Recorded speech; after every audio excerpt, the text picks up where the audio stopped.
Hey guys, welcome to the channel. This week we're going to be doing a BMW E90 M3. Very special vehicle because this is the only M3 out of all M3s in the history that has had a V8. I'm very welcome our friend Brian, and I want to thank him for allowing me to actually take a look and review this car and giving us a bit of his insight on his experience with this E90 M3. Brian, thank you very much for joining us. Yeah, and giving us your insight. As always, guys, we're going to be going over the experience that he's had, a little bit of, I guess, the exterior. We're going to be talking about the entire experience that he's had in terms of how he's used it and how it is living with an M3 with a V8. This is, in my opinion at least, become a classic M3 by now.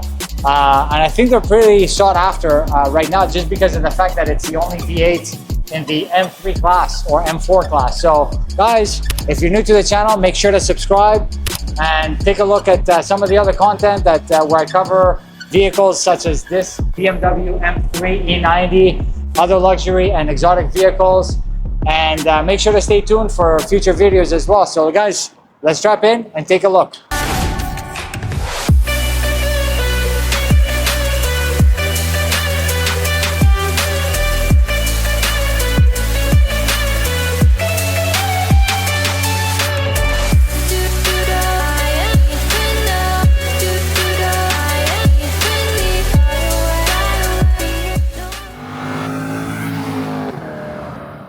So let's get started right away with some of the questions in terms of your experience with your M3. How long have you had this M3 so far? So, interesting story. I've had this M3 for about going on 3 months. So I got it in early May and had the car since then. So yeah, May, June, July, we're here in August now. So about almost 4 months. I'd say interesting story because I've actually had an E90X M3 for almost 3 years. So before this car, it was a E93 convertible. It was wrapped blue. Oh, it's true. It's the 93 or 92, the convertible. So E90 is a sedan. Yep. E92 is a coupe. E92 is a coupe, and then E93 is a convertible. Yeah. Yep. So I got the E93 Wow. all the way back in 2022. That's crazy. And only just this past May is when I traded that in to get this E90 M3. So what caused you to go back again to an E90 series M3 as opposed to, I don't know, other performance vehicles of the same era or maybe something else? Yeah, so kind of like you were saying this in the introduction, this is the only V8 M3 that you can ever get in BMW's entire lineup of M3s. So it's an incredibly special car. No turbos, redline 8,400 RPM. That's pretty sick. There's so much that's special about this car that you really can't find anywhere else. I was maybe thinking about getting an M4 or maybe an M2. And I mean, you can get turbo BMWs anywhere now. Like any M car now is going to be a turbo. True. But to have a naturally aspirated V8, there's just something so special about that I couldn't say no. I don't blame you, man. I think most cars out there that are still naturally aspirated are highly sought after. I mean, I got my LC 500 and initially it was an underrated vehicle. Now I think people are starting to really pay close attention to it. Mm-hmm. Just like this E90 M3, I think after this generation, people didn't really realize that this was going to be an instant classic. Yeah. I don't think people really realized how good we had it until we started getting late into the F80 territory. Now with the G80, people talk about the G80 and how great of a car that is. But again, I mean, nothing really just like gets your blood flowing, like going to 8,400 RPM through 7 gears. And I mean, this is a DCT, but even with the DCT, this car it's so thrilling. I can't get enough of it. No, and it sounds absolutely amazing. I don't know what you did to it in terms of the exhaust. I remember driving behind you one day and it was like, what? It's pretty good. Yeah, it's a known mod in the E90X community. It's called the ACM mod. And so what you do is you take the stock back box and you reroute how the pipes go. So you got 2 pipes going into a big chamber and then they crisscross and then they go out the other sides. Right. So all you do is you just divert them to go straight through the back box. So it's kind of like a straight pipe in a sort kind of, yeah. So I guess it's maybe more akin to like a muffler delete is Yeah. what it would be like. But it's known to just like, it just wakes the car up completely. Oh, dude, it sounds incredible. Yeah. Even so- on idle, like when you're just rolling, it sounds incredible. Yeah, yeah.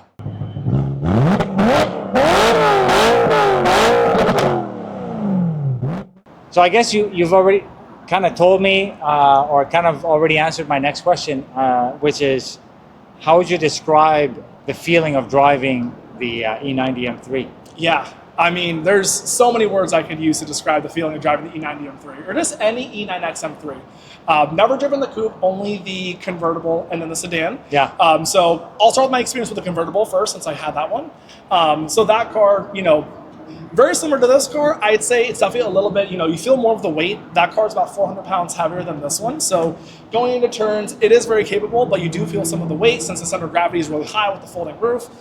This one is just, it's a different animal. I mean, again, very similar characteristics, but it just feels so much more planted. It's actually, fun fact for BMW guys, this car is actually shorter in length than the coupe or the convertible, even though it's a four-door.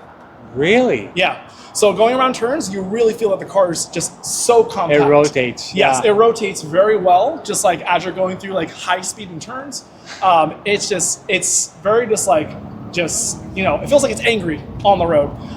So that combined with like, again, the transmission, how fast it shifts, the sound of the car when to wake it up, going to 8,400 RPM, For sure. the induction sound inside the car. I mean, there's never a dull moment. Never a dull moment with the car. Well, you know, speaking of the sound of the car, and given the fact that you've already driven the E93 convertible and you've had that for a while, they both have the same engine.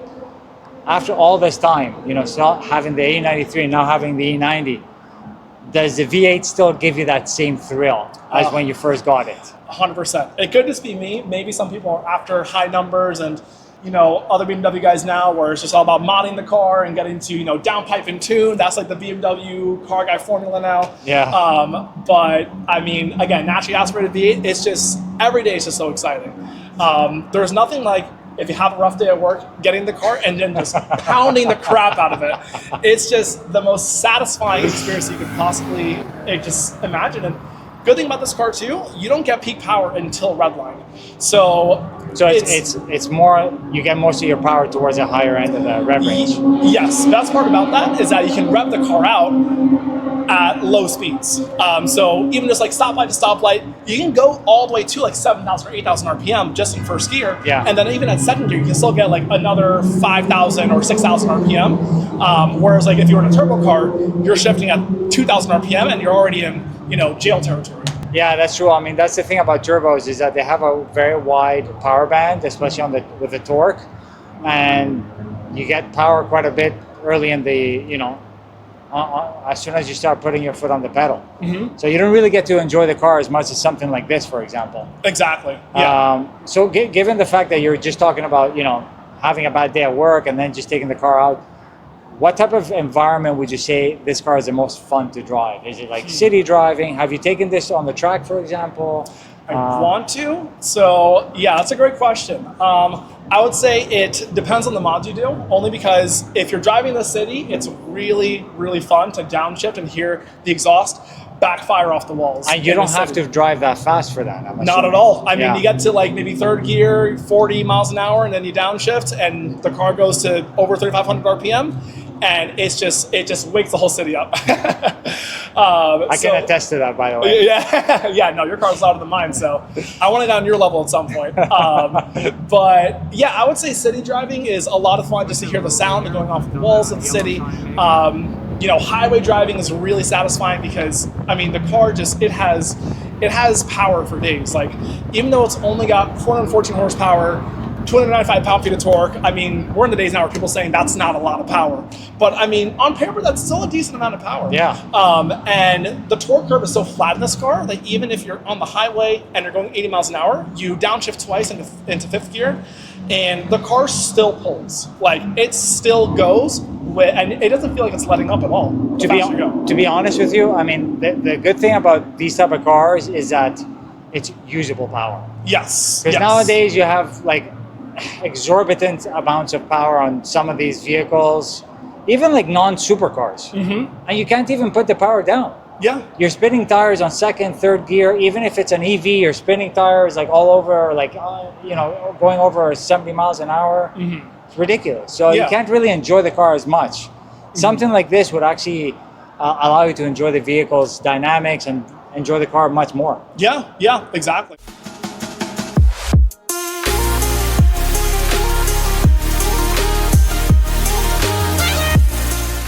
So would you say that this is your daily? Yes, it is my daily. That's pretty awesome. That's pretty awesome. Yeah, that's not bad, man. So you get to enjoy it as much as you can, basically. Yes.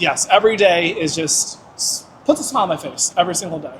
So given the fact that this is your daily, how practical is it as a daily driver? Is it convenient? I mean, it is a 4-door. Yeah. And I assume you have a little bit of space in the back. Can you fit regular sized adults in the back or not really? Absolutely. I would say maybe so. I'm 6'5". Yeah. If I were to sit behind myself or just in the backseat of the car at all, my head does hit the top. So for a guy like my height, it might be a little bit tough on like longer trips. But for most people, it's going to be pretty comfortable. Well, you're taller than average. Yes. That's also another thing that people have to take into consideration. Exactly. So I would say it's very practical. You got the 4 doors. You can take a lot of people in. Having the E93, it has very similar backseat space to the E92. And you can get people in there, and it's a decent amount of room in the back.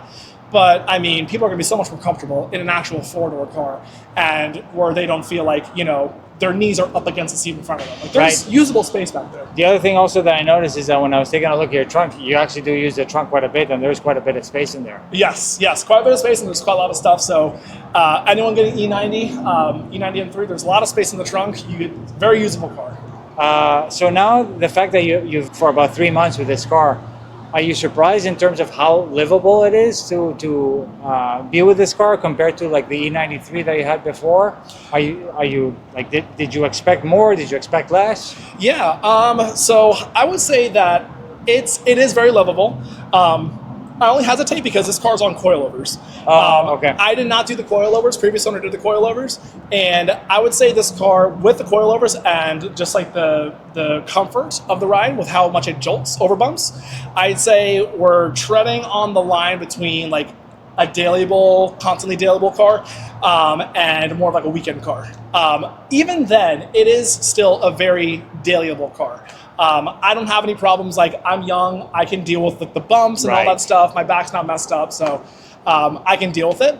I think for maybe other people, if they're after more comfort, then it might be a little bit difficult. Again, not all cars are gonna be on coilovers, but if you get like a competition like this one is, and I'll say this for the guys in the comments, I know my wheels are not competition wheels. Previous owner took them off and put the 220M wheels, but the VIN is a competition. So just wanted to note that in case anyone says anything. Well, good to know, because I didn't pick that up. So how do the competition wheels look like?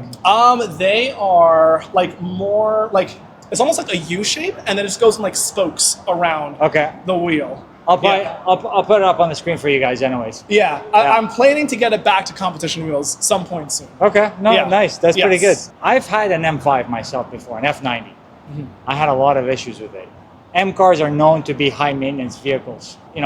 You've had this only for 3 months, so I can't really expect you to give me that much feedback, but let's say between your previous ownership of the E93 and then this E90, how would you say was the maintenance on this vehicle? Or the E90 series, for example? So surprising to say, this has been my most reliable car I've ever had. Even with the last one. That's a lot to say. Yeah, even with the last one, this has been the most reliable car I've ever had. So my car history, I've had Jeep Grand Cherokee, not reliable. Nothing to say about that. Had a 370Z, also convertible, but that was my mistake. Getting a convertible, should have got a hardtop. Convertible top broke. I was quoted over $20,000 to fix it. So totaled the car essentially. I had a Q50 Red Sport 400, really fun car. That's pretty solid. Very fast in a straight line. Not all that exciting and dynamic. Had a transmission issue, so I had to take it to the dealer, all fixed under warranty, but it was out for like 3 weeks. Then I got the E93. And only thing I've ever had go wrong in that car was a low pressure fuel sensor. I did it myself for about 80 bucks. That's not bad. And then I had a thermostat go out and I had it replaced under warranty.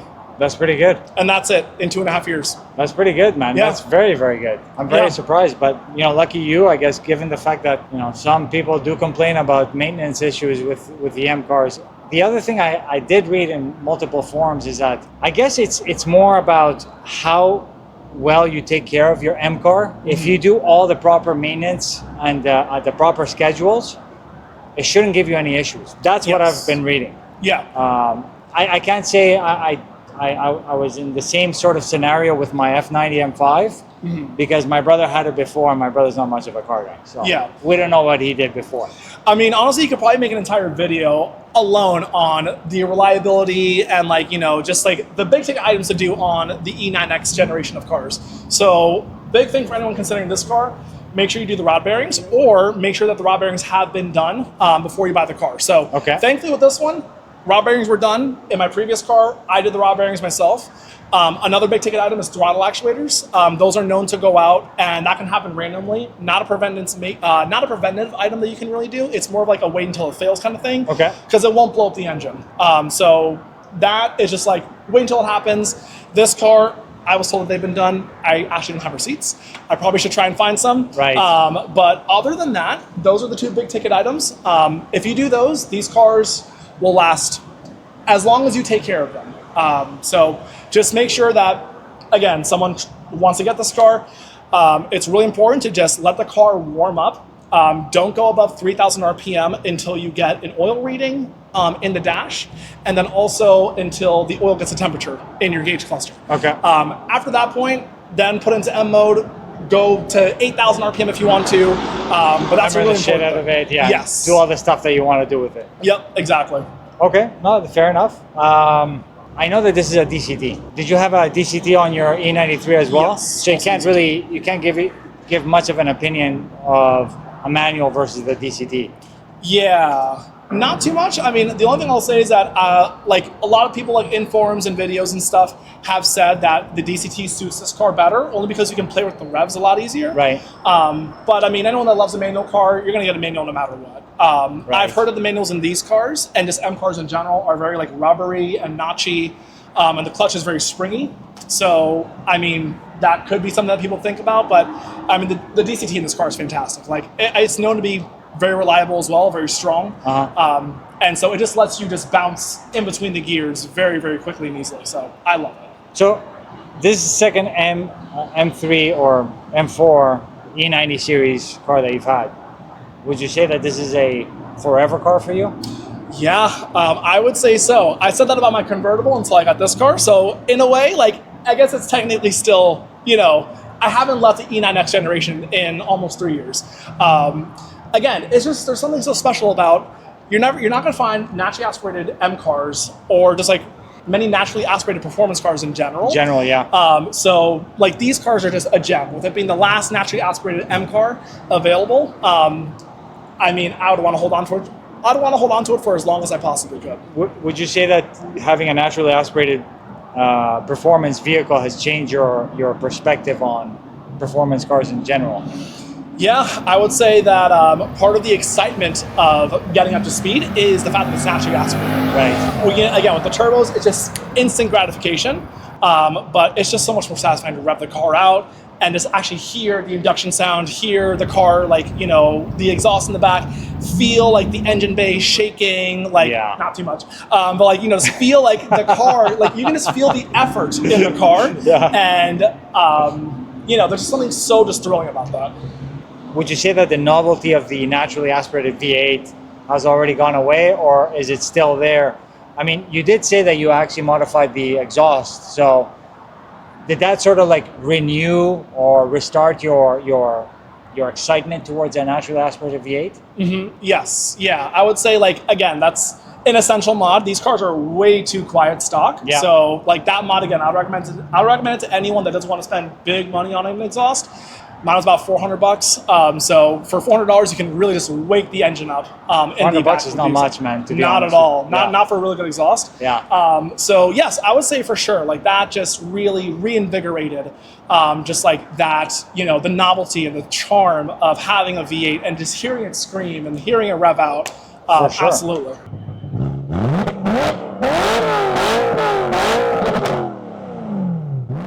So, given the fact that you know this car has so much, if you want to call it visceral nature, because it is a naturally aspirated V8, would you say that this car has retained its value better than other performance cars of its era? Yeah, I would say so. So it's, in a way, it could be a slippery slope because, you know, these cars, the ones that go for the most money are the ones that are preserved and the ones that have the least miles. Like I've seen some E92s for sale right now. I could find a couple around Orlando that are over $80,000, and yeah, and they have like less than 10,000 miles on them. Dude, are you serious? Yeah, I mean you can get a G80 for that much money. I don't know if I would spend that much on an E90 M3, honestly. Dude, I'm not like serious. That's crazy, man. Yeah. I didn't know that. Absolutely. I got Guys, I'm gonna put it up on the screen. Like I'm gonna put some research on, see if that's true. I'll see if I can find crazy. the listing and send it to you. Okay. All right. Yeah. And Wow. yeah, nuts. But the thing is, once you drive these cars more, like I mean, this is a 14-year-old car. Like, it's going to lose value the more that you drive it. So if I were to have that kind of car, that kind of M3, where it's $80,000, and people say, "Oh yeah, it's worth it." In 3 or 4 years, the more I drive it, suddenly I can only sell it for $30,000, and so that's just so much money. $50,000 that I just lost from driving the car. Did you notice like a rising? Because given the fact that you just told me some of the values on some of these E90s, is there a rising collector interest on these type of vehicles now? Yeah. I'd say that we're probably nearing the top of the curve. Yeah, I think that we're hitting the top of the curve now for the E90X market. There are a few resellers and like few different like Instagram channel or pages that I've seen. Yeah. Where I think M3 List is one of them. Where it's just a guy's name is Spencer Burke. He runs a page where people like send in their M3s. He hosts them on the page. People list their prices. And a lot of people in the comments will say, "Oh, this is a ridiculous price. This is insane. $40,000 for this." But like the thing is, like these cars, like you look a few days later and they're sold. That's insane, dude. Yeah. So, I guess like people are starting to see these more of it as an investment, rather than. I mean, of course, you're gonna get a mixed bag of people that want to buy like yourself because of the passion they have behind the rare V8 on an M3. But then surely there's going to be other people that buy as an investment as well. Yeah. There are people that are going to do that and then just not drive the car and keep it in the garage. If that's what you want to do, more power to you. But I bought the car to drive it, so if it loses value, it loses value. But at least I get the enjoyment out of it, so it doesn't keep me up at night. So what sort of advice would you give someone that is currently looking for an E90 series M3? Or M4? Definitely with the reliability aspect. So again, rod bearings, check to see if they've been done before. Try and get receipts if you can. If not, try and do them immediately. I would recommend L rod bearings, I think. Or no, BE. BE is what I did on my E93 M3. Okay. So BE bearings are really good to do. They correct the space between like the rod bearing and the crankshaft journal. Okay. They make it bigger so oil can get in. Yeah. So that one I highly recommend, BE bearings. Keep an eye on the throttle actuators. Make sure that you keep the car, if you do buy it, keep the car, again, like under 3,000 RPM until you get the oil reading, until you get the engine up to temperature. Then you can pound on it. Try and get as many service records as you can. Get a Carfax, just get as much history as possible. Yeah, or even Lemon Squad, the inspection if you're going to do it. Yeah, something like that. Yeah. So just get as much history as you can. See the big ticket items have been done. If not, make sure you get on them as soon as possible. And then just keep in mind, the regular things, like the regular maintenance items, are also just, they're going to cost a little bit more because it is an M3. I put Michelin Pilot Sport 4S's on this car. A full set was $1,600. Yeah. And I mean, that's just if you want the tires, you got to pay for it. For sure. Yeah. So there's that, and then oil changes are going to be a little bit more expensive on these cars. These do drink quite a bit of oil, no? Yes. Also, you guys may see, depending on if the footage of the trunk is in your video, but I have oil in the trunk. Because these cars will burn through oil between oil changes, and it's normal. Okay. Yeah. I remember that. Yeah. Even I've had a few BMWs, and a lot of them do drink quite a bit of oil. Yes, So, yes. Last question, man. And I think you kind of given me an answer already, but if you could do it all over again, and you had, go back 3 months ago, would you go back for this vehicle once again, or would you try to go for something else? She's my baby. She's not going anywhere. I'll do it all over again. That answers it, man. Thank you very much, man. I really appreciate your time. Guys, look, I hope this video was useful for you, give you some information, some insight on the ownership experience from somebody who's owned E90 M3 for several years. This one's been 3 months, but he's owned a E93 before. As always, thank you very much for taking a look at this video. If you have any questions or comments, make sure to put it down in the comments below. Make sure to like, subscribe, and I'll see you guys on the next one. Thanks, guys. Thank you very much, Brian. Take care. Yep.